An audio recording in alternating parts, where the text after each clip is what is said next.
Samarqandda qoldi Bibixon, yo'llar qarab toldi Bibixon. O'zbek seni o'zbek qilguncha, 40 yil otdan tushmadi sulton. Maqtov manzil malomatlarga, shohni riyo yetaklar jarga, ayrilmadi xushomatlarga, yolg'onlarga uchmadi sulton.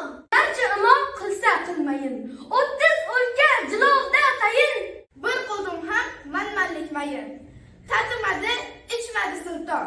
To'kilib tag'in qomat tikladik, yelkalarga millat yukladik. Uzoq hududlarda ruh bo'ldi bino, binolar o'rnida davlat tikladik. Qay kun tildan uchdi qadrdon kalom, dunyolarni quchdi o'zbek degan nom. Boshini ne toshlarga urdi bu diyor, necha vayron bo'ldi qurdi bu diyor. Fan me'mori, nilning mirobi, Amir Temur yurti bizning bu diyor. Ne yo'qlaganga bizdan ham salom. Dunyolar naqshi o'zbek degan nom. Bobomiz Amir Temur 1336-yil 9-aprel kuni qadimki shaharning Xo'jailg'or qishlog'ida tavallud topgan. Otasi Amir Tarag'ay o'ziga badavlat kishi edi. Temurning yoshligi va yigitlik davri mamlakati og'ir vaziyatda qolgan bir davrda kechdi.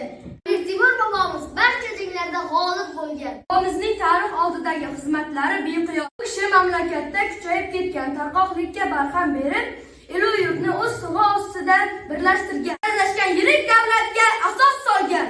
Ziroatchilik, hunarmandchilik, savdo-sotiq va madaniyat mustahkam zamin yaratdi.